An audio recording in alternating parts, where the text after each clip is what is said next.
has 7 exits. I've only ever found 6. And 3 weeks ago, I followed the wrong one out. Except I'm still not sure I actually made it out at all. Because every night at 3 a.m., I hear footsteps outside my house, matching my pace. Exactly. My name doesn't matter for this story. What matters is that I've hiked the Ashford Ridge Trail probably 30 times in my life. I grew up near it.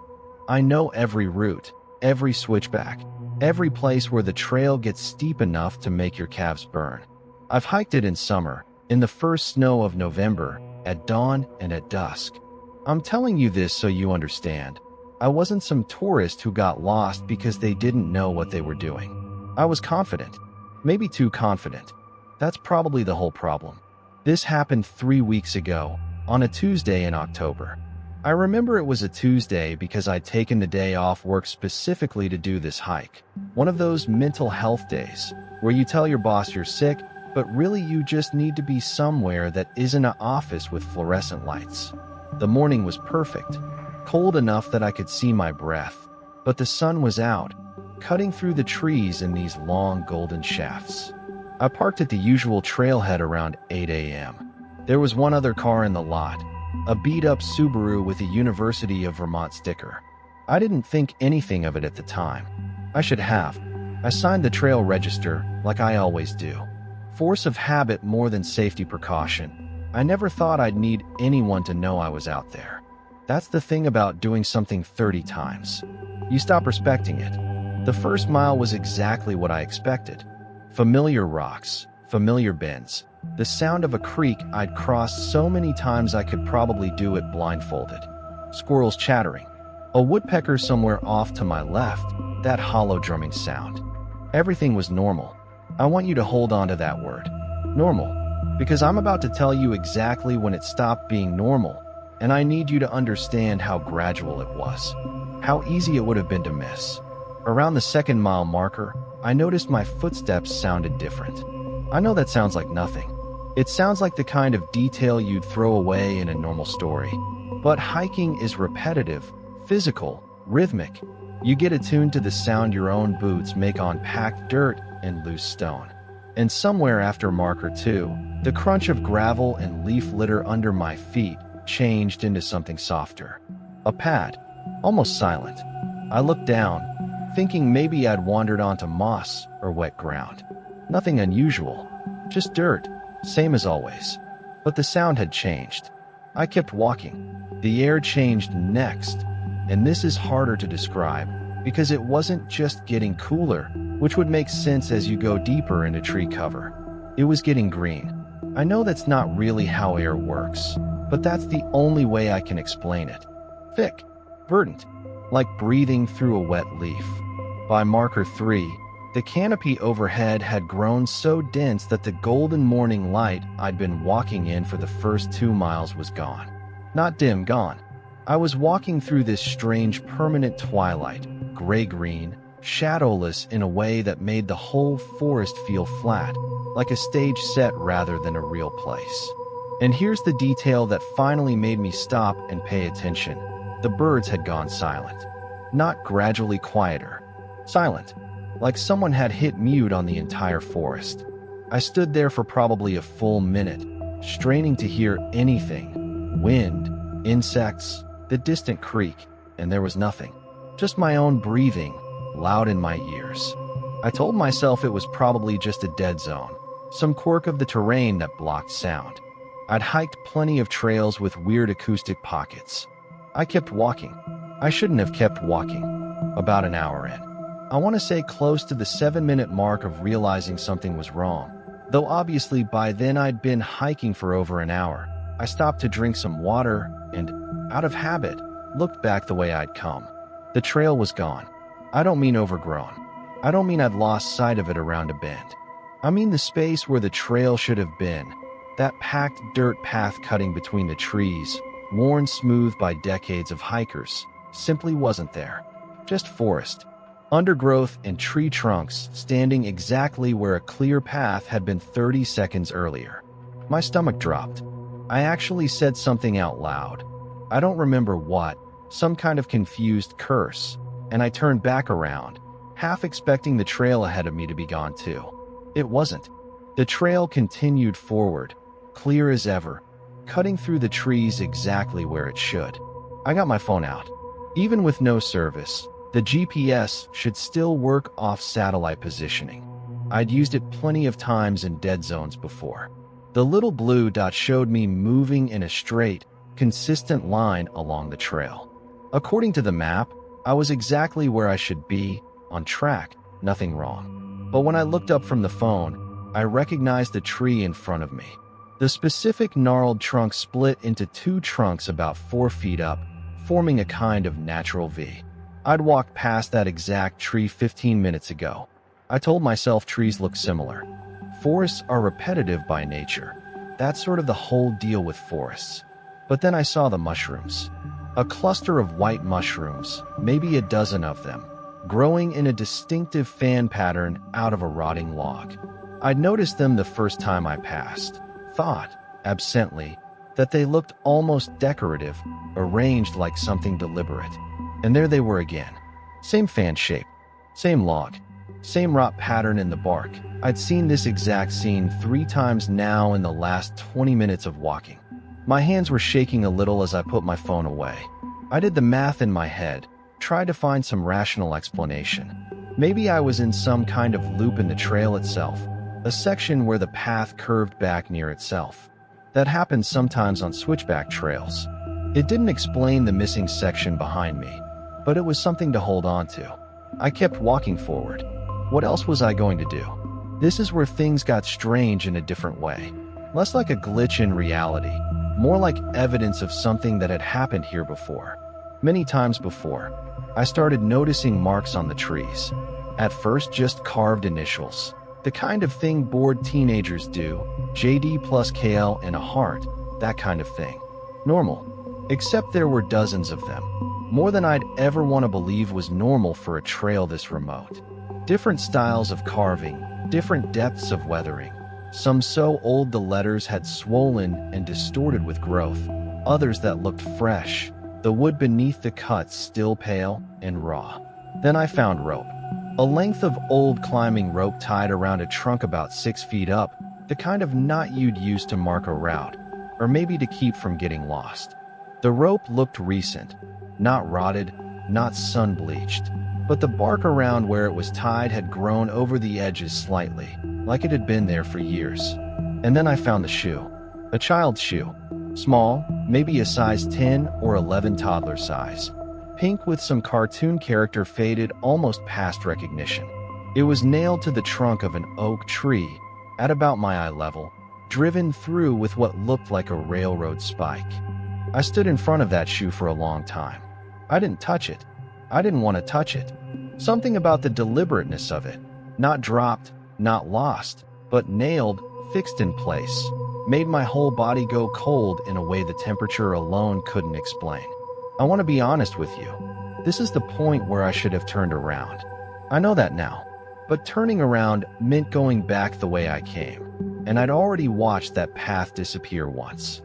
Forward at least felt like it was going somewhere, so I kept going. About 20 minutes past the shoe, I found the journal. It was wedged into the roots of a massive oak, half buried, the leather cover swollen with old moisture, but somehow the pages inside still legible. I dug it out carefully. It felt important, somehow, in a way I couldn't articulate, like finding it meant something. The handwriting was careful, cramped, the kind of penmanship you don't see much anymore. The first legible entry was dated August 1987. Third day, still on the trail.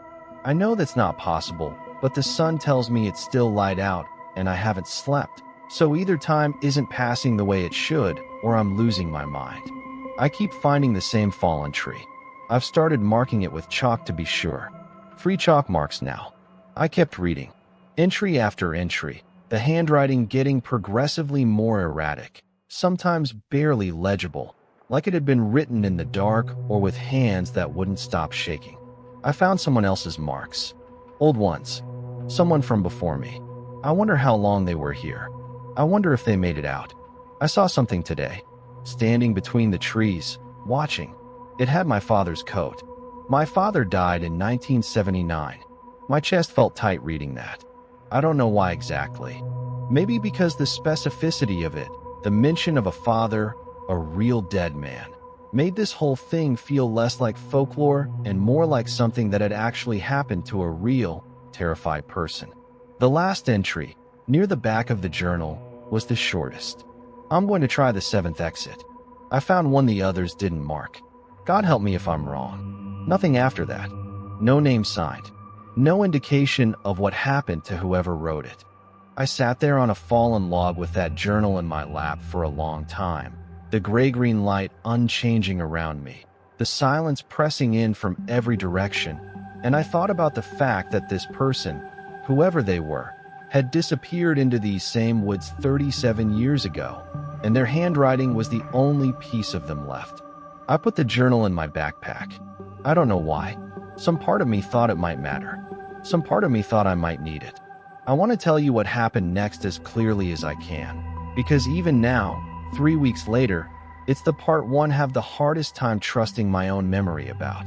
I'd been walking for what my watch told me was another 2 hours, though by this point I'd stopped trusting time entirely, when the trail curved around a rock outcropping, and on the path ahead of me, maybe 60 feet away, I saw someone walking. My first thought was relief.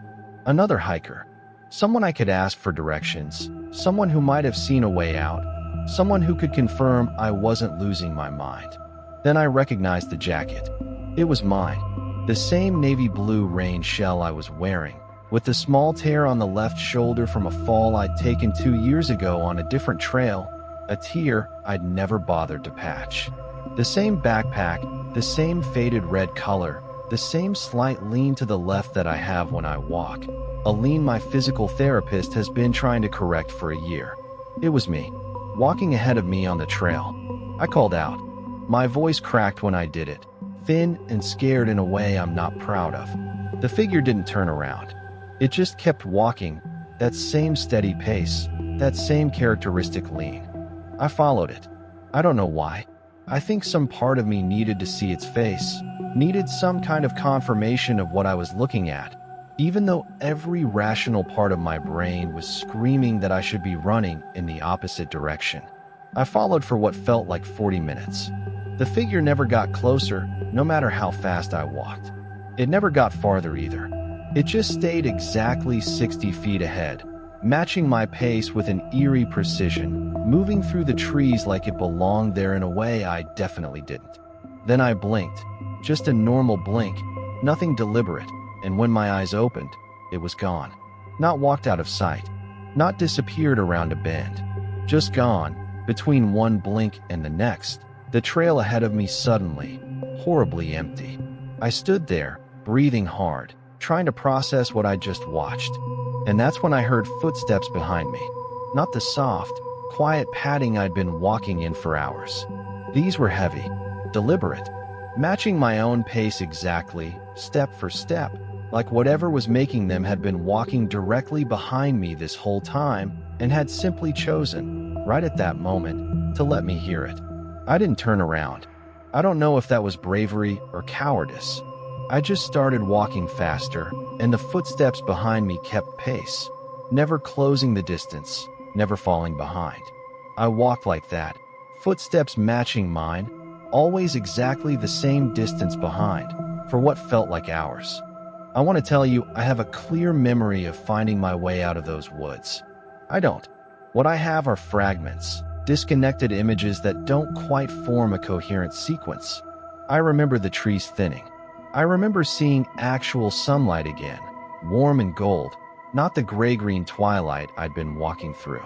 I remember the sound of a car engine somewhere in the distance, and how strange and wonderful that mundane sound felt after so many hours of near silence. I remember stumbling into the trailhead parking lot and seeing my own car, exactly where I'd left it, and bursting into tears at the sight of it. Something so stupidly ordinary that seeing it felt like the most profound relief of my entire life. According to the timer on my hiking app, which had apparently been running the entire time, I'd been out there for 1 hour and 32 minutes. But when I checked the time on my phone against the actual clock, 8 hours had passed. I'd left the trailhead at 8 a.m. I got back to my car at 4:11 p.m. The Subaru with the University of Vermont sticker was still in the lot. I don't know if it was there the whole time or if someone else had arrived and parked next to me. I never found out who it belonged to. I never went back to check. My family noticed something was wrong almost immediately. My wife said I seemed distant that night, like I was only half paying attention to conversations. I caught myself repeating things I'd already said, sometimes within the same conversation, without realizing I was doing it until she pointed it out, concern creasing her forehead in a way that scared me more than the woods had. At one point that first night, getting ready for bed, I genuinely could not remember which drawer my socks were in. In a house I've lived in for 6 years, I stood there in front of the dresser for almost a full minute, feeling this creeping horror at the blankness where that simple piece of information should have been. And my eyes. This is the detail that finally convinced my wife to insist I see a doctor. My pupils weren't adjusting normally to light. She noticed it when she turned off the bedroom lamp. In the sudden dark, my pupils stayed small, constricted, the way they'd look in bright daylight, for almost 30 full seconds before finally, slowly, dilating. The doctor ran some tests. Everything came back normal. Blood work, neurological exam, even an MRI, just to be thorough. Nothing wrong. Physically, medically, by every measure modern science has, I was completely fine. I didn't tell the doctor about the journal. I didn't tell him about the missing trail, or the mushrooms I'd seen 3 times, or the figure wearing my jacket, or the footsteps that matched my own pace exactly. I knew how that would sound. I knew what box that would put me in. But I kept the journal. It's sitting in my desk drawer right now. The leather cover still slightly swollen with old moisture, the handwriting inside still legible in that careful, increasingly frantic script. 3 weeks after the hike, I went back. I told myself it was to find the journal's owner, to research who they'd been, maybe find some record of a missing person from 1987 that would at least confirm the journal was real, that I hadn't imagined the whole thing. I told myself it was closure I was after. I don't fully believe that's the real reason. I think some part of me needed to know if the 7th exit was real. I think some part of me needed to know if I could find it. I parked in the same trailhead lot. The Subaru was gone. I signed the trail register. My name was already there, from 3 weeks earlier, in my own handwriting, which felt like it should be reassuring and instead just made my hands shake. I hiked for almost 3 hours. I never found the shoe nailed to the oak. I never found the fallen log with the white mushrooms. I never found the place where the trail had disappeared behind me. I did find markers, carved initials, old rope, but different ones than before, or maybe the same ones, and I just couldn't recognize them anymore. Couldn't trust my own memory of what I'd seen the first time. I came home without answers. I still don't know if I actually left those woods the first time, or if some part of what walked out of that trailhead wasn't entirely me. I don't know if the thing wearing my jacket 60 feet ahead of me on the trail was something imitating me, or if I was the one imitating it, walking in its rhythm without realizing I'd already become something else. It's been 3 weeks and 2 days since that hike. I sleep with the bedroom door locked now, which I know doesn't make logical sense, given that I don't actually believe anything could get through a door that couldn't also get through a window, or a wall, or the space between one thought and the next. But it makes me feel better, so I do it anyway. Every night, around 3 a.m., I wake up to the sound of footsteps outside the house. Not inside. Outside, on the gravel path that runs along the side of the property. Heavy, deliberate, matching a pace that I've come to recognize, with a sick, cold certainty, as my own. I've looked out the window. There's never anyone there. Just the empty gravel path, pale under the porch light, and the dark line of trees at the edge of the property. Trees that back onto a stretch of woods I've never once considered dangerous until 3 weeks ago. I haven't told my wife about the footsteps. I don't know how to explain it in a way that doesn't sound like I'm losing my mind, and I'm genuinely not sure anymore whether I am or not. The journal is still in my desk. Sometimes, late at night, I take it out and read that last entry again. I'm going to try the 7th exit. I found one the others didn't mark. God help me if I'm wrong. I've started to wonder if the person who wrote that entry ever made it out. I've started to wonder if what walked out of those woods 37 years ago, wearing their face, was really them. I've started to wonder the same thing about myself. Because the trail has 7 exits. I've only ever found 6. And every night at 3 a.m., something walks the path outside my house, matching my footsteps exactly, like it's still trying to figure out how to be me. I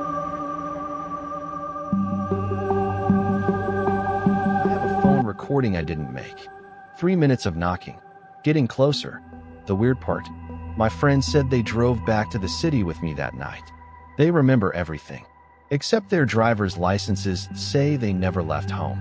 And I'm starting to think the people who drove back with me weren't my friends anymore. I'm starting to think they never made it out of that cabin. And I'm starting to think something else did. My name is David, and I'm going to tell you about the worst decision a group of friends ever made, which was probably my fault because I'm the one who suggested the cabin trip. This is going to sound insane. I know that going in, but I need to say it out loud, or write it down, or whatever this is, because keeping it in my head is making it worse. My therapist says I should talk about it. My family says I should let it go. But you can't let something go when you're not sure what it was, and you're not sure if it's still happening. Let me back up. I have 3 best friends. Have. The grammar is complicated now because I'm not sure if they're still my friends or what they are. There's Marcus, the planner, always organizing group trips, booking reservations. There's Jessica. She's the one who actually gets everyone together and keeps us from drifting apart as we got older. And then there's Tom, who's been my best friend since we were 11 years old. We're all in our early 30s now.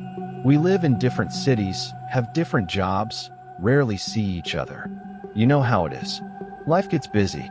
You have this intense friend group in college or right after, and then gradually everyone scatters. You text on birthdays. You like each other's posts.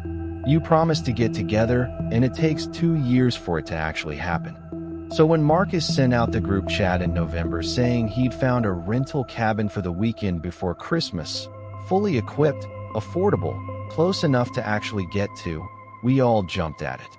This was going to be it. A real reunion. No phones, no work stress, no partner's family drama.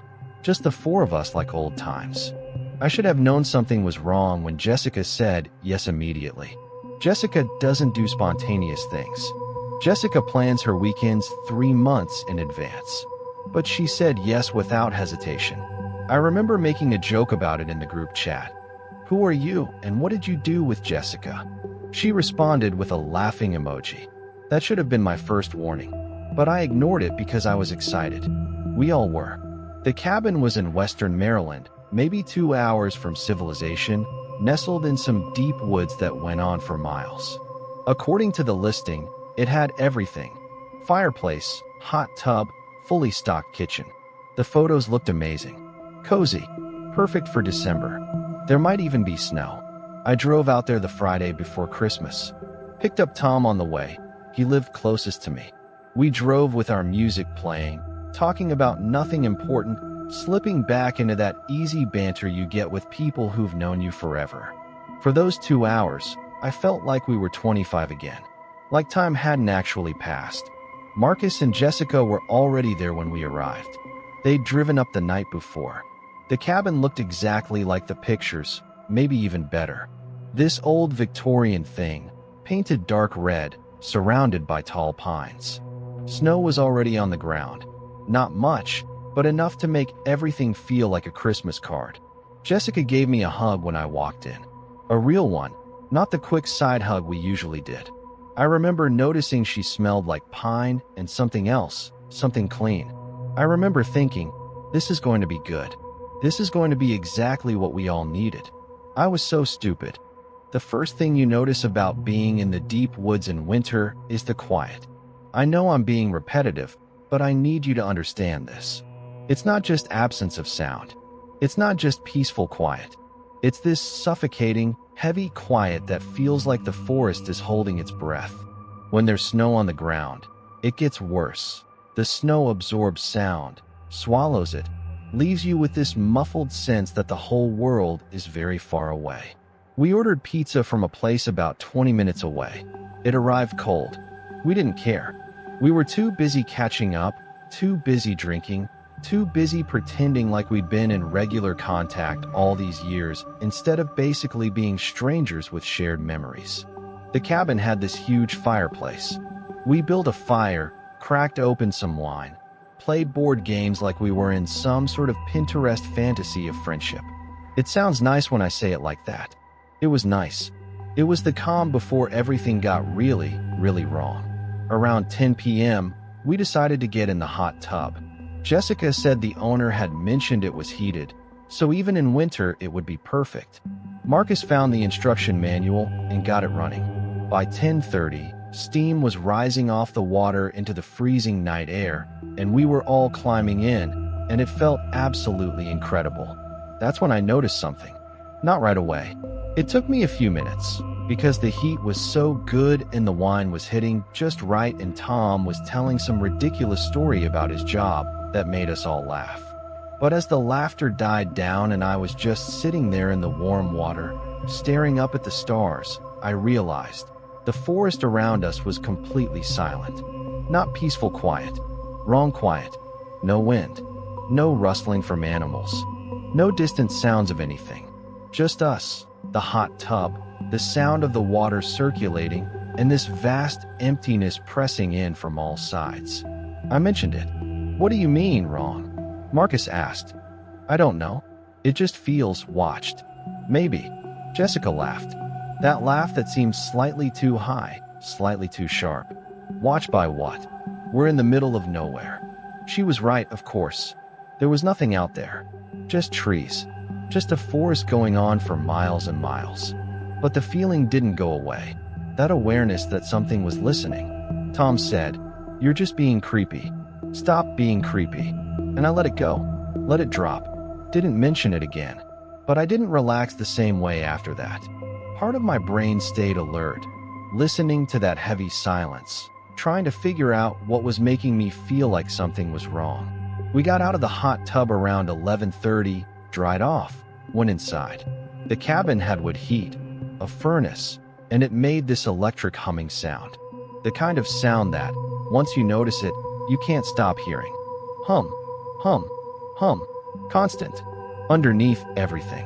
We stayed up late, watching a movie, talking until we were basically incoherent with exhaustion. Around 2 a.m., we decided to call it a night. We had sleeping arrangements figured out. Jessica and I were taking the upstairs bedrooms. Marcus had the master, Tom had the bedroom on the first floor. I went upstairs, got into my room, and tried to sleep. The humming from the furnace was louder up there. And the window, it looked out over the front of the cabin, toward the woods. The cold radiating off the glass was intense.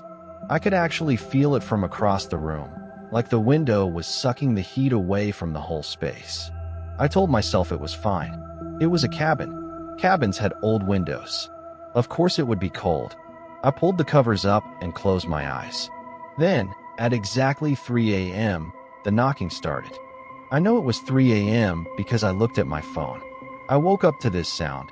Tap, tap, tap. And my first thought wasn't fear. It was annoyance. Confused annoyance. Like someone was tapping at my door, trying to wake me up. I remember thinking, which one of them is this? Like maybe someone needed the bathroom, or there was an emergency, but no one was at my door. I opened it. The hallway was empty. The knocking continued. Tap, tap, tap, coming from downstairs, from the front of the cabin. I put on my hoodie and went down. That humming from the furnace was louder in the darkness, and the only light was coming through the front window, this milky pale light from whatever moon was out there. I could see Jessica coming down from her room, looking confused. "What is that?" she asked. "I don't know." We got to the living room just as Marcus came out of the master, looking annoyed and also vaguely afraid. Tom appeared in his doorway. "Someone's at the door," I said. "At 3 a.m.? Marcus looked at me like I was insane. Who would be at the door at 3 a.m.? I don't know. Tap, tap, tap. Consistent. Not aggressive. Just patient. Like whoever or whatever was on the other side knew we were there and was content to keep tapping until we answered. Maybe it's an animal? Jessica offered. Like a deer or something, bumping into the door. That's not what a deer sounds like, Tom said. He was right. This was too deliberate, too rhythmic. The knocking stopped. We all stood there in the dim light, waiting to see if it would start again. The silence stretched out. The furnace hummed. The cold from the front window pressed into the room.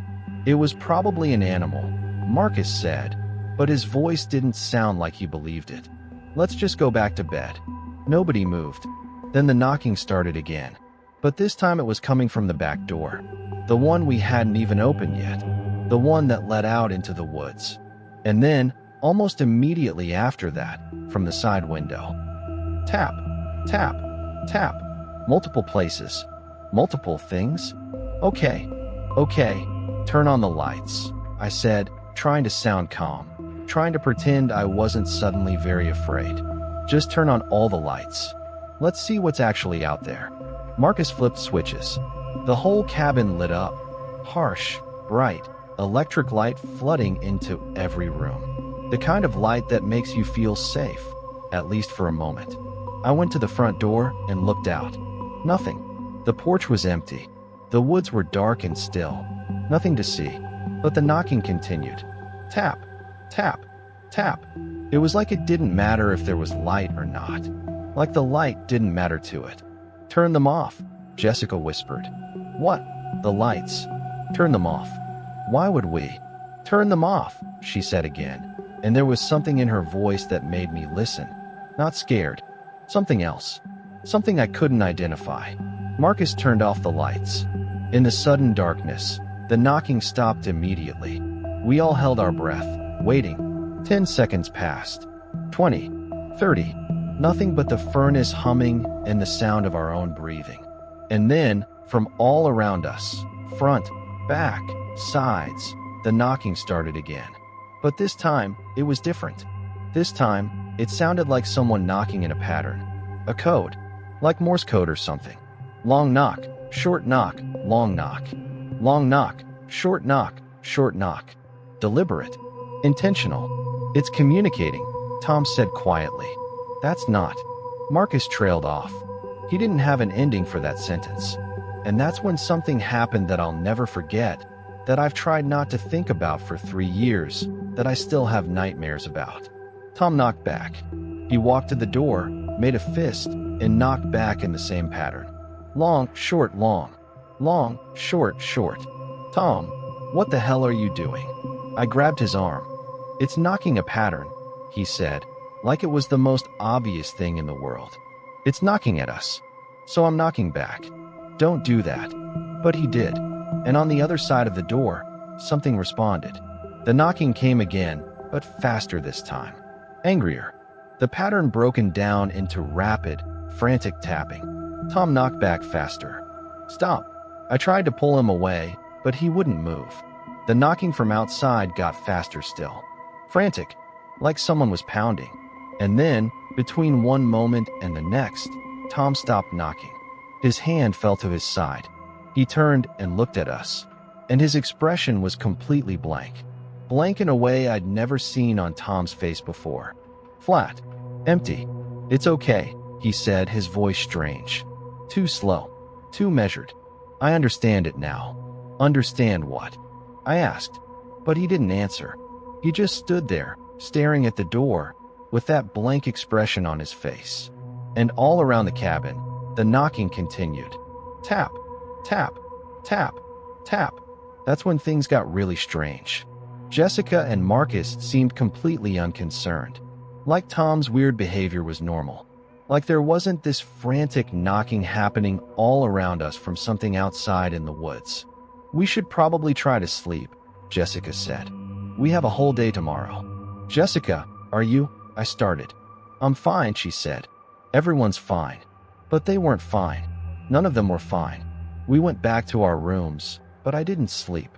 I sat on my bed, listening to the knocking gradually slow down, gradually become less frantic, gradually return to that patient, rhythmic tapping. Tap, tap, tap. And when morning came, gray, cold, December morning, we all went downstairs like nothing had happened. That was weird, Marcus said, over coffee. The knocking? I asked. Yeah, that. Probably just wind or something. Old cabin, probably settles weird in the cold. But wind doesn't knock in code.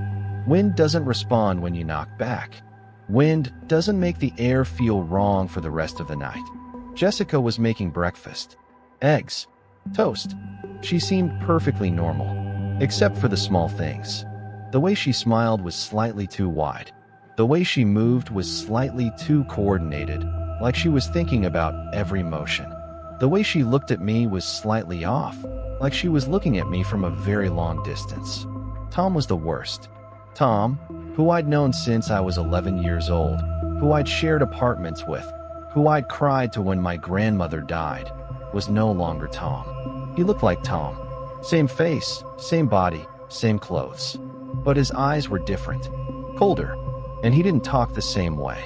His speech patterns were off, too formal, too careful. I had the strangest dream last night, he said, and his smile was too perfect. I was outside the cabin in the woods, and it was dark, but I could see everything perfectly. And the trees were so beautiful, David. So perfectly arranged. Trees don't arrange themselves. Trees don't arrange perfectly. But I didn't correct him. Did you sleep okay? I asked instead. I don't think I slept, he said. But I feel rested. Better than rested. I feel full. I didn't like that word. Full. It implied something had gotten into him, had filled him up. We spent the day trying to act like everything was normal. We went on a hike. We ate lunch. We played cards.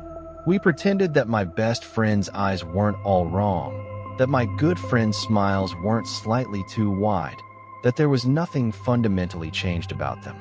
But with each passing hour, it got worse. By evening, it wasn't just Tom. It was all of them. Jessica's movements were too coordinated. Marcus's laugh was too loud, too perfect, too choreographed. They looked at me constantly, watched me, and every time I caught them watching, they'd smile. What's wrong? Jessica asked around 7 p.m., and her voice was so soft and perfectly concerned that it made my skin crawl. You seem upset. I'm not upset. You are, Marcus said. Your breathing is elevated. Your pupils are dilated. How do you know that? I asked. We can just tell, Tom said. We can tell everything about you now. What do you mean, we? I asked. But they didn't answer. They just looked at each other, and something passed between them. An understanding. A connection. That night, we were all sitting by the fireplace. I was trying to keep it together, trying to convince myself that I was being paranoid, that my friends were just acting weird because they'd had a weird night, that everything would be fine in the morning. The furnace was humming its usual hum. The fire crackled. Jessica was reading a book. Marcus was looking out the window. Tom was sitting perfectly still, just staring at nothing. That's when I saw it. A shadow on the glass of the window. Not a reflection, because no one was standing there to cast it. But a shadow, moving. Long and thin and wrong. Moving from one end of the window to the other with this liquid, sinuous motion. Do you see that? I asked. Nobody answered. There's a shadow on the window, I said again, coming from inside. The shadow is inside the cabin. Jessica looked up from her book. Of course there's a shadow inside the cabin, she said, very calmly. Where else would shadows come from?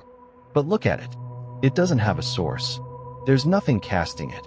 Tom turned his head, slowly, deliberately, like he had to think about the motion before he performed it. Actually, he said, I think I see it now. I think it's coming from me. He stood up and stepped into the light from the fire, and the shadow on the window stretched, elongated, became something that didn't match his shape at all, something with too many angles. Something wrong. What the hell? I backed away from him. I don't fully understand it myself, he said, and for just a second, his voice sounded like Tom again. Scared, confused, but something happened when I knocked. When I knocked back, it was like something got in, but I got out somehow. And now there's this part of it still attached to me. And it's growing. I can feel it growing. What are you talking about? Marcus asked, and he sounded genuinely curious, like Tom was describing a science experiment, not his own possession or transformation or whatever the hell was happening. I think, Tom said slowly, I think there's something in the woods out there, something that was trying to get in. And when I knocked back, I opened a door, but I closed it again somehow, just barely, but not before something got in. That's insane, I said. Is it? Jessica asked. Or is it exactly what happened? I spent that night locked in the master bedroom. I finally found a door with a lock, listening to my 3 best friends move around the cabin. They didn't try to break in. They didn't threaten me. They just moved, back and forth, in and out. And sometimes I heard them talking to each other, but not like normal people talk. It was like they were communicating in a language I didn't recognize. Clicks and tones and sounds that didn't fit in a human throat. And underneath it all, just barely audible, was the knocking. Not from outside anymore. From inside. From my friends. Around 4 a.m., I heard a knock on the door to my room. David. It was Jessica's voice, but not quite. Like an AI reading her voice lines. Can I come in? I want to explain. I didn't answer. We didn't know what was going to happen, she continued. When Marcus found this cabin, we didn't know. We just knew that something out here was calling to us. Have you ever felt that? Like something is calling your name, but it's not a sound exactly. It's more like a vibration in your blood. Go away, I said. We tried to resist it, Marcus's voice now. For years, we tried, but it just kept getting louder. And Jessica found the cabin listing, and we all just knew. We knew we had to come here. We had to come back to where it lives. It's not evil, Tom said, and that hurt the most because it was Tom's voice. My Tom's voice. It's just lonely. It's been so lonely for so long. It calls people into the woods, but they just run. They panic. They don't understand. But when you knock back, when you answer, it can show you. It can show you things that humans weren't meant to know. What things? I asked, and I hated myself for asking, because I could feel my curiosity pulling at me. That's the thing about horror, about really deep wrongness.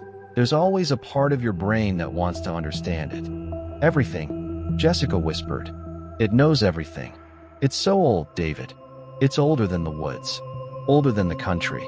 It's been here forever, just waiting for people to answer when it calls. What did it do to you? What happened to you 3?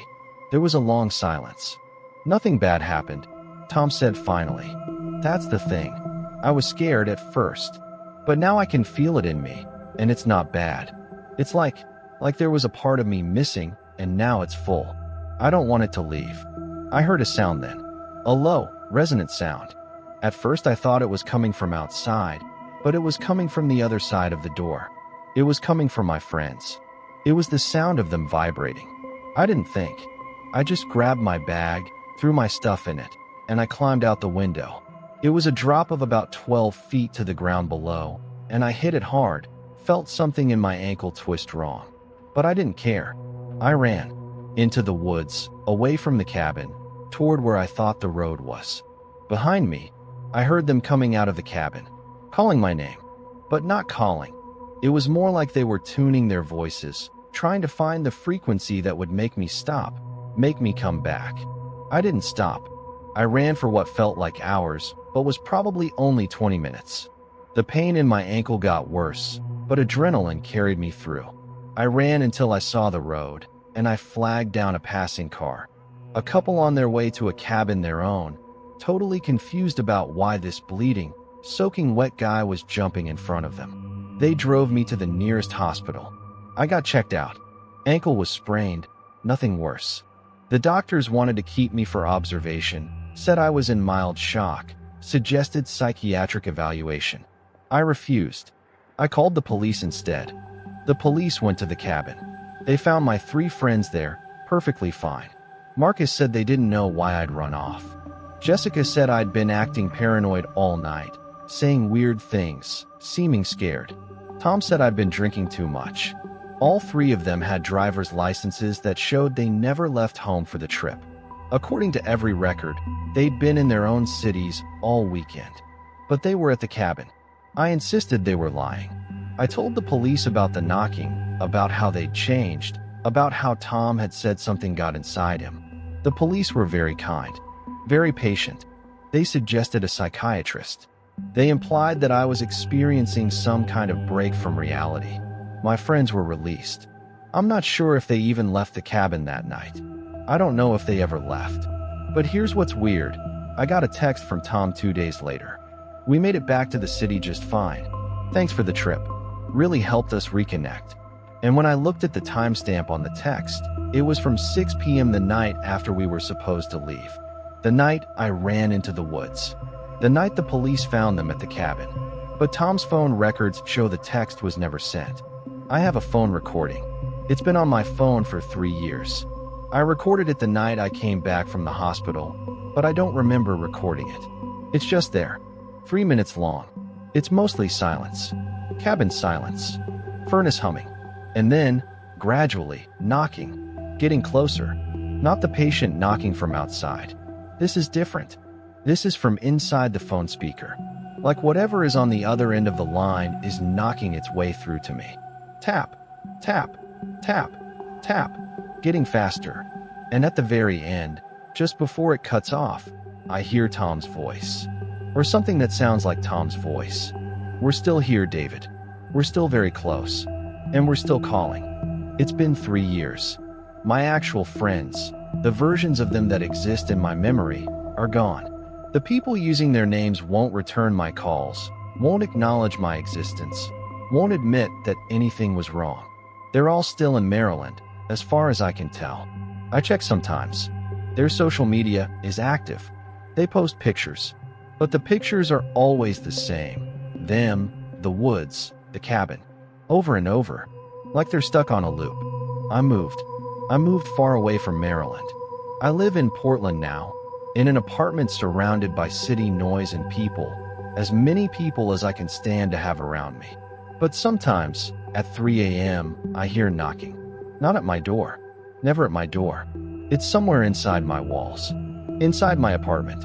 Like something is in there with me, trying to find the right frequency to open a door between us. I've had the walls inspected. Nothing. I've had my apartment blessed by a priest, which feels ridiculous, but I was desperate. Nothing. The knocking comes anyway. My therapist says I'm fixated on the trauma of that night. That my mind is creating the sounds as a manifestation of my anxiety. That I should accept that my friends had their own reasons for claiming they never left home, and I should move on. But she's never heard the recording. Last week, I played it for her. I don't know why. Maybe I wanted her to hear it, to confirm that it was real, that I wasn't crazy. She listened to it twice. Then she gave me back my phone, and she said that sounded like just wind and noise, that the voice at the end was probably just pareidolia, my brain filling in patterns that weren't there. But her hands were shaking when she said it. And I noticed she was sitting as far away from me as possible. Here's what I can't answer. If my friends never left Maryland, if they were never at the cabin with me, if the entire thing was a psychotic break or a delusion or some kind of trauma-induced hallucination, then who was at the cabin with me that night? Who was at the other end of the knocking? Who are the people using my friends' names and faces now? And why does every person who hears that recording look at me like I'm not quite all here anymore? Why does my therapist ask me to wait in the lobby instead of in her office? Why did my landlord start leaving the hallway lights on? Why, when I look in the mirror lately, do I sometimes see shadows that don't quite match my shape? It's 2:47 a.m. right now. In 13 minutes, the knocking will start. It always does. And some nights, I almost answer it. Some nights, I almost knock back. Because Tom was right about one thing. There is something calling. And the longer I resist, the lonelier I get. The lonelier it gets. And that feeling of missing something, of being incomplete, of having a part of me torn away that desperately needs to be filled again. It just keeps getting stronger. Sometimes I wonder if running away from the cabin was the worst mistake of my life. Sometimes I wonder if I should have just let it in. And sometimes, in those moments right before the knocking starts, I could swear I hear them calling my name. Not through the phone, from somewhere much closer. I found my backpack today, the one I brought camping 5 years ago. The problem is, I never left those woods. Or at least, I don't remember leaving. But according to everyone else, according to reality, I've been gone for 5 years. And someone, or something, has been waiting in those trees the whole time, wearing my life like a borrowed jacket. I need to start by saying I'm not a superstitious person. I work in IT. I deal in facts, data, logic. I don't believe in ghosts or conspiracy theories or any of that, which is probably why nobody believed me when I first tried to tell them what happened. And honestly, I don't blame them. This is going to sound insane. I'm telling you this because I have to tell someone, and you, reading or listening to this, you won't look at me the same way my family does. You won't get that concerned expression. You won't suggest I see someone. But first, let me back up. It was September 2019 when I decided to take a camping trip. I know that's specific. It's because I've had to say the date so many times to so many skeptical people. September 14th, to be exact. A Saturday. I'd been stressed about work, going through a rough patch in my relationship, and I just needed to clear my head. So I did what I'd done 100 times before. I packed my gear, told my girlfriend Sarah I'd be back Sunday afternoon, and drove out to the preserve about 40 minutes northwest of the city. The trail I picked wasn't obscure or anything. It's called the Dogwood Loop, marked in blue, maintained, maybe 8 miles round trip. I'd hiked it probably 15 times since I moved to the area.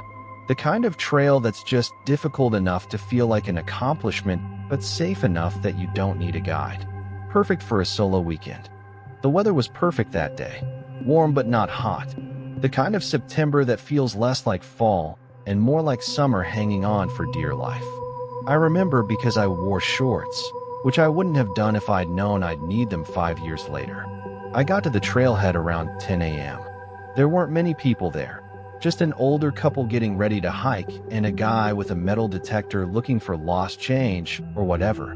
I signed the register like you're supposed to, grabbed my backpack, and headed in. Everything was normal. Everything was fine. That's what makes it so hard to pinpoint where things went wrong. The trail winds through mixed forest, pine, oak, some birch. About half a mile in, you cross a creek using stepping stones. The smell hits you first. Wet earth, pine needles, that green smell you get when vegetation is decaying and regenerating at the same time. I remember taking a deep breath and thinking, yeah, this is exactly what I needed. By early afternoon, I was maybe 3 miles in, thinking about where to set up camp. There's a clearing about 3.5 miles along the trail, not official, but well known to locals. Flat ground, good view, water nearby. I'd camped there before. That's when I first noticed something was off. The trail markers, their painted blazes on the trees, blue squares about eye level, seemed wrong. Not missing exactly. They were there. But when I looked at them directly, something about them felt reversed, like I was seeing them in a mirror. I remember stopping and staring at one for probably 30 seconds, trying to figure out what my brain was objecting to. The blaze was on my right as I walked north. That was correct. The blue paint was there, bright enough. But the orientation of it, the way the edges caught the light, it was like my mind couldn't quite accept what my eyes were seeing. I told myself I was being paranoid. I was tired, probably dehydrated. I drank some water, sat on a rock for 10 minutes, and kept moving. By 3 p.m., I reached the clearing. It was as beautiful as I remembered. I found a good spot for my tent, some flat ground under a lean of pine trees, close enough to the water source, but not so close that I'd get bugs all night.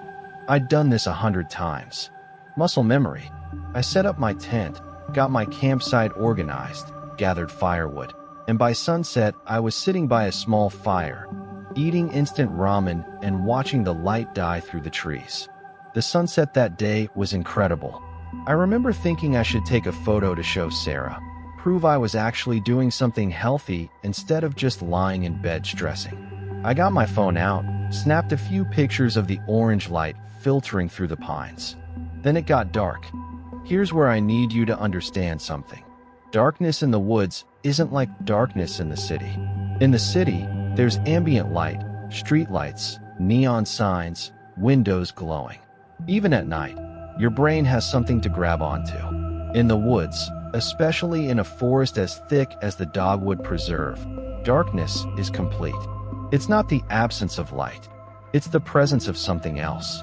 I had a headlamp, a good one, but I learned a long time ago that using it actually makes the darkness feel worse.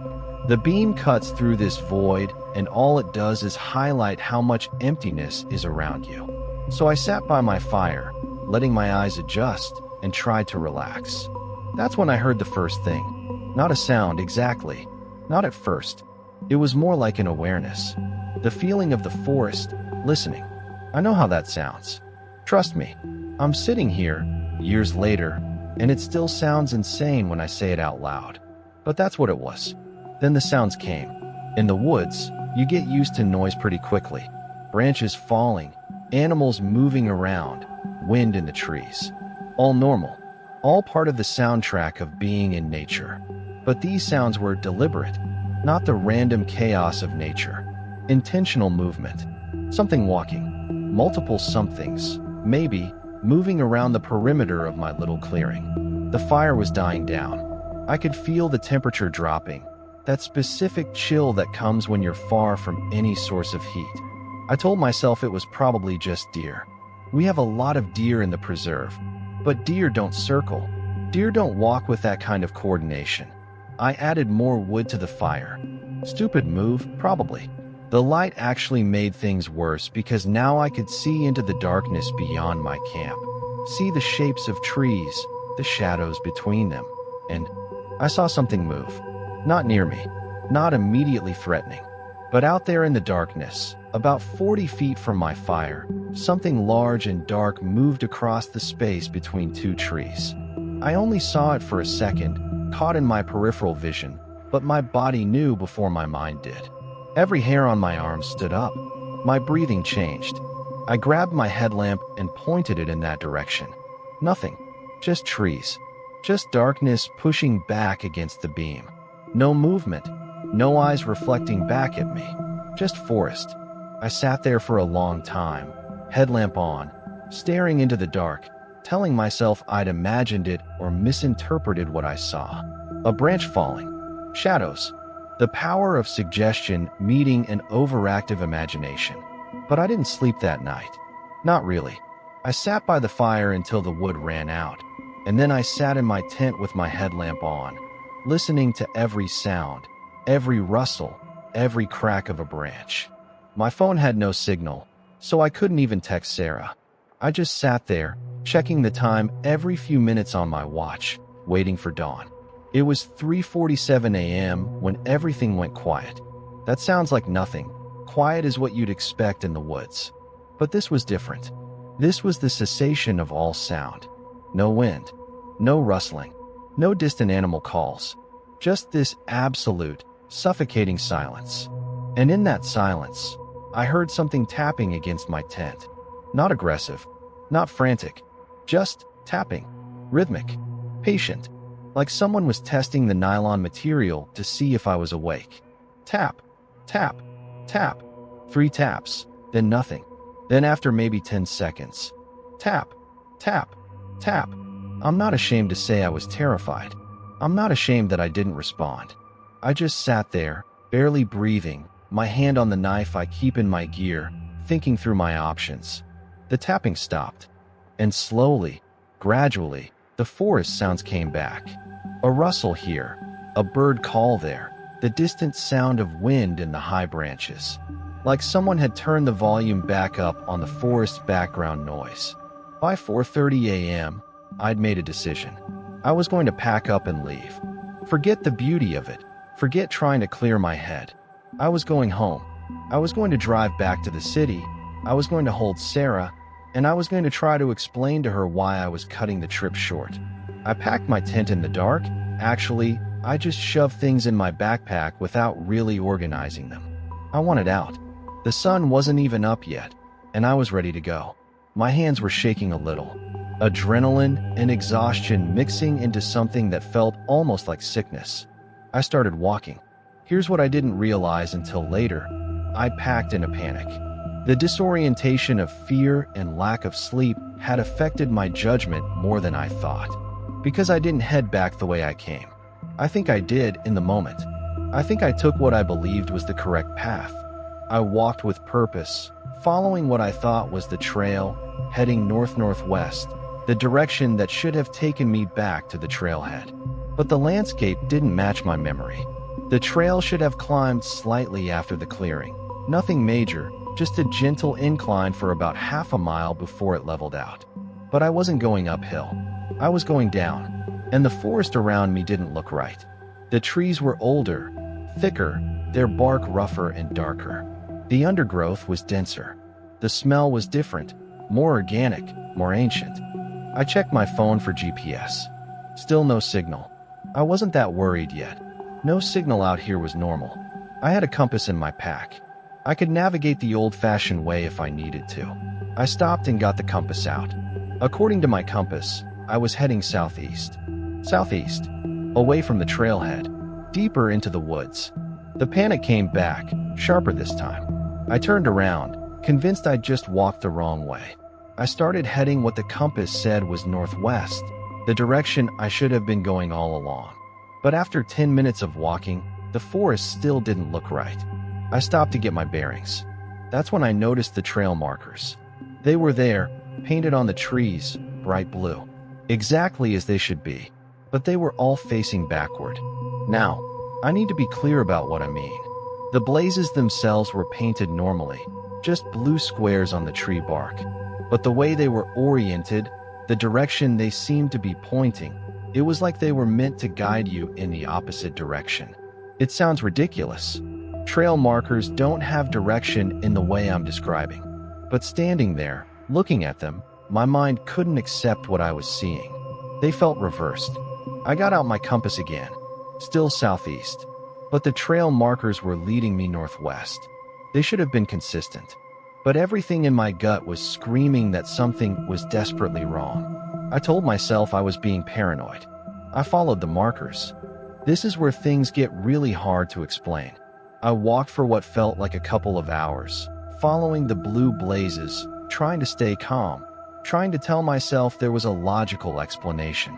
Maybe I was on a different trail than I thought. Maybe the trails had been rerouted and I wasn't up to date on the changes. But the forest kept getting darker. Not because time was passing and the sun was rising. I could see the light getting brighter through the canopy, but because the trees were getting thicker, denser. Like I was moving deeper into the preserve, not out of it. Around what I thought was 7 a.m., I sat down on a log to rest. I was exhausted. The adrenaline from the night before had worn off and left me hollow. I remember eating a granola bar and drinking some water, checking my watch, thinking about Sarah waking up and wondering where I was. And then, I'm not sure how to describe this without sounding completely unhinged. I remember looking at my watch. It said 7:17 a.m. I definitely remember that specific time because I remember thinking, only 7 in the morning. I have hours before anyone will even start looking for me. But then I blinked. And when I opened my eyes, my watch said 11:43 a.m. 4.5 hours gone. I don't remember walking. I don't remember standing up. I don't remember anything between checking my watch at 7:17 and opening my eyes at 11:43. There's just nothing. A gap. A chunk of my life that doesn't exist in my memory.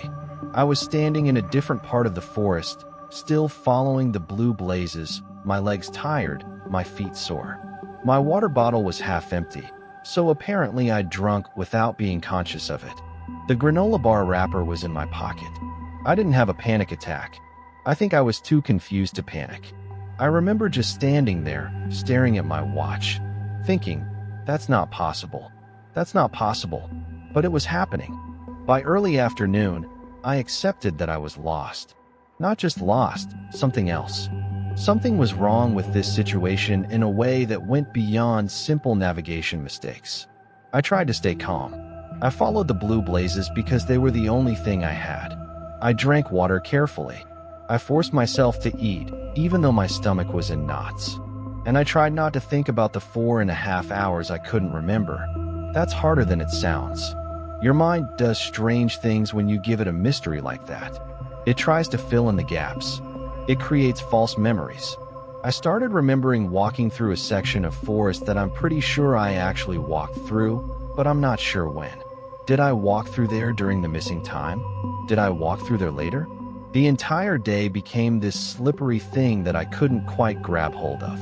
By sunset, I'd accepted I'd be spending another night in the woods. Longer, actually. I was lost.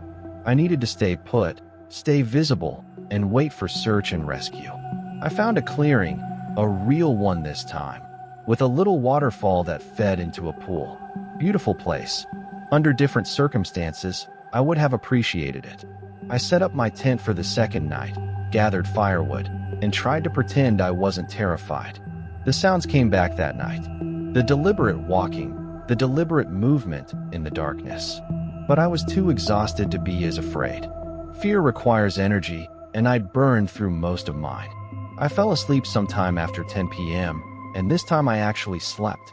Deep, dreamless, the kind of sleep that comes from genuine exhaustion. I woke up to pain. It was morning, I could tell from the light, but I was groggy, not quite conscious. Something was wrong with my neck. It hurt to move. I sat up slowly, touching the back of my neck, trying to figure out what was wrong. That's when I saw them. Photographs, scattered around my tent. Printed photographs, old-looking, the colors slightly faded. Dozens of them, maybe more. All of them were me. All of them were me sleeping. They were taken from outside my tent, shot through the mesh window panel. The angles were tight, intimate, mostly of my face. Some from just a few feet away. Some that required the photographer to be pressed right up against the tent. I don't remember screaming, but I must have, because my throat felt raw afterward. I remember scrambling out of the tent, throwing the sleeping bag off me, checking my body for marks, convinced I'd been hurt while I slept. Nothing. No marks. No injuries, except for that pain in the neck which I realize now was just from tension. I grabbed one of the photographs with trembling hands. The date stamp on the back said September 14th, 1:34 a.m. That was during the night I was tapping at my tent. That was from the first night. I grabbed another. September 15th, 2:47 a.m. The second night. I must have looked at a dozen of them. All dated. All from the different nights. All taken from right outside my tent. And here's the thing that made my brain actually break a little. I was wearing the same clothes in all of them. The clothes I'd worn camping. The clothes from 2019. But in some of the photos, I could see differences in myself. In some, I looked younger, more alert. In others, I looked gaunt, hollowed out, like I'd been awake for weeks. My hands were shaking so badly I could barely hold them. I didn't think. I grabbed my backpack, threw everything in it haphazardly, and I ran. I didn't follow the blazes. I just ran, crashing through undergrowth, branches scraping my arms and face, my breath coming in panicked gasps. I ran until I couldn't run anymore. Here's what I remember about the rest of that day. Almost nothing. I have these fragmented moments. Memories or images that might be real or might be my mind creating a narrative for the missing time. I remember sitting by a tree, unable to move, staring at my hands. I remember the sun being in different positions in the sky without any sense of time passing between those positions. I remember finding a stream and drinking water that tasted like minerals and something else, something I couldn't identify. I remember walking and my legs feeling like they belonged to someone else. I remember, at one point, looking down at my watch and seeing it was 9:47 p.m. The entire day was gone. From morning to evening, just gone. And I don't know what I did during that time. That night, I made a decision. I was going to stop resisting. I was going to stop fighting the forest. I was going to follow the blazes. I was going to stay put. And I was going to wait for rescue. I found a relatively safe spot, a dense stand of trees that formed a natural shelter. I made a small fire, rationed my food and water, and I prepared myself for a long wait. The forest was quiet that night.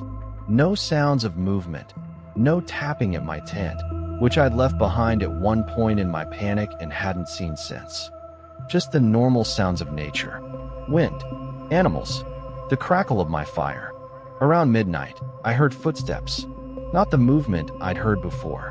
These were clear, deliberate footsteps. Someone walking through the forest on the trail I could no longer find. The footsteps got closer, and I could hear breathing. "Hello," I called out. "Hello? I'm lost. I need help." The footsteps stopped. For a long moment, there was absolute silence. Then, a voice that made my blood go cold. It was my voice. "We'll help you," it said. "Come home." I didn't sleep that night. I sat by my fire, knife in hand, listening for those footsteps to come back. They didn't. The thing, whatever it was, had said what it needed to say and disappeared back into the forest. By dawn, I was in a state that I can only describe as fractured. I wasn't entirely sane anymore. I could feel it. My grip on reality had gotten loose, like I was holding water and it was all running through my fingers. I followed the blazes again, mostly out of habit. I had nothing else. And that's when I found it. My backpack. Not my tent. Not one of the items I'd abandoned. My original backpack. The one I'd brought from home, packed carefully with specific gear I'd selected before the trip. The backpack that had been with me the entire time, that I'd been carrying without realizing I was carrying it. It was wedged deep in tree roots, wedged like it had been carefully placed there and left to age. Which would be fine, except for the fact that the backpack was covered in dirt and moss, stained with what looked like years of forest decay. I pulled it out with shaking hands and unzipped it. My camping supplies were inside. My sleeping bag, my tent. Wait, no? That wasn't right. I'd left my tent. Hadn't I? The memory was fuzzy. My camping supplies were there, but they were old. The fabric was brittle and damaged, the zippers corroded. And underneath everything, my phone. The battery was completely dead, of course. But I picked it up anyway, and I turned it over. There was a date scratched on the back, in handwriting I recognized as my own. September 14th, 2019. My hands started shaking again. I sat down hard, right there on the forest floor, and I tried to process what I was looking at. The backpack had to be here for a reason. It had to mean something. I'd packed it at home, in 2019, and somehow it was here in the forest, aged and weathered and waiting. But I'd been carrying my backpack the entire time. Hadn't I? I'm going to skip ahead here, because the next part is where my memory gets clearer, and I'm honestly not sure if that's a relief or not. I found my way out of the forest that afternoon. I walked through the trees, following paths that finally started to make sense, and suddenly there was the tree line, and beyond it, a parking lot, and beyond that, a highway. The road back to civilization. The world I recognized. A Park Service ranger found me stumbling out of the woods around 2 p.m. I was in bad shape, dehydrated, malnourished, covered in cuts and bruises. My clothes were torn. My hair had grown out significantly. He called an ambulance. I was taken to Mercy General Hospital where I was checked for everything: dehydration, exposure, injuries, psychiatric distress. They kept me for 2 weeks running tests. Here's where the story stops being about my experience and starts being about what other people told me. According to the records, according to everyone, I'd been missing for 5 years. September 14th, 2019 was the last day anyone saw me. I left for a camping trip and I never came back. Sarah reported me missing after I didn't call that Sunday. Search parties went out. They found my car at the trailhead. They found some of my gear scattered in the woods. But they never found me. For 5 years, I was technically a missing person. Sarah eventually filed for divorce. My family put up photographs and held vigils on the anniversary of my disappearance. My job was given to someone else. My apartment was rented out. And then, In September 2024, I walked out of the woods, wearing the same clothes I'd left in, looking roughly the same age, maybe a bit more worn, the test said, maybe a bit malnourished, but not 5 years older, not even close. The doctors called it dissociative amnesia initially, mass hysteria, or a delusion. But the test showed nothing wrong with my brain. No tumors, no chemical imbalances, nothing. My body showed signs of exposure and stress, but not 5 years worth. Eventually, they let me go. I had to rebuild my entire life. Sarah wouldn't see me at first. When she finally did, she brought her lawyer because she thought I was going to sue her for divorce. When she realized I was genuinely confused about the 5 years, something in her broke. She cried for the first time in years, she told me later. We tried to reconcile, but the damage was done. 5 years is a long time. She'd moved on. She had a new relationship. Eventually, we came to a mutual agreement that the marriage was over, and we divided what was left of my assets. I got my job back, but not really. I was the person who'd gone missing. I was the thing that didn't make sense. People didn't trust me. I took an early medical retirement. I tried therapy. Several therapists, actually. They all had theories. Time displacement caused by psychological trauma. False memories created during my missing years. An elaborate delusion. But I know what I experienced.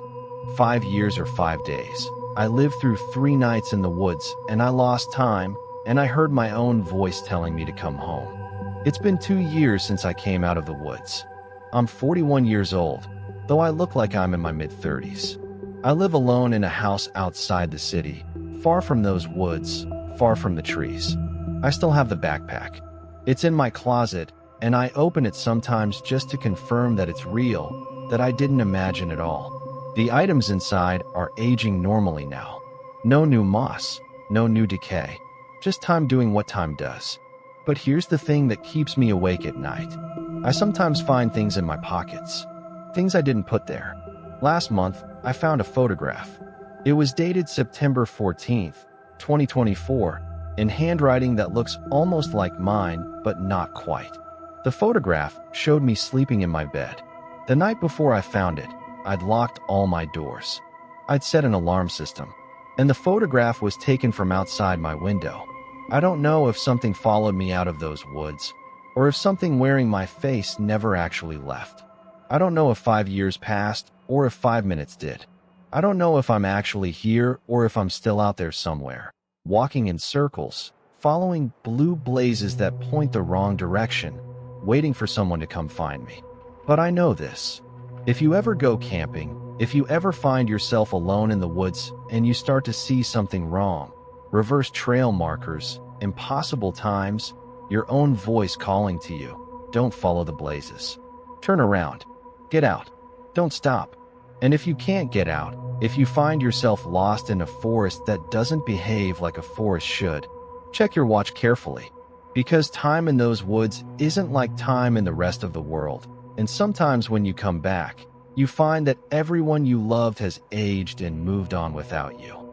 Sometimes, you come back and you're not sure you ever actually left. And the thing that really gets me? The thing I can't stop thinking about? Tonight is September 14th. It's always September 14th somewhere. And I've been wearing these clothes for a very, very long time.